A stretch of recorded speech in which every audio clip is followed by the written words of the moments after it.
மனிதனானவன் சமயங்களில் மௌனமாக வாழ்வதற்கு பழகினால் வாழ்வின் சிக்கல்களுக்கு தீர்வு கிட்டும் என கிரந்தம் கூறுகிறது. மௌனமாக வாழ்வதை உகந்ததா?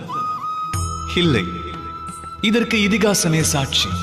சமுதாயத்தில் அதிக இன்னல்கள் உருவாவதற்கு உண்மை காரணம் என்னவெனில், மனிதர்கள் அதை எதிர்க்க துணியாமல் மௌனமாய் இருப்பதே காரணம். மௌனம் சாதிப்பது ஒரு அஸ்திரமெனில் அதை தக்க தருணத்தில் உபயோகிப்பதே புத்தி கூர்மையாகும். நிரந்தர மௌனம் சாதித்தால் பல சுதந்திரங்கள் வாழ்வில் பறிபோகும். பிறகு பணிந்தே வாழ்வது தம் அனைவரின் சுபாவமாகி அதுவே தமது வாழ்வாகிவிடும்.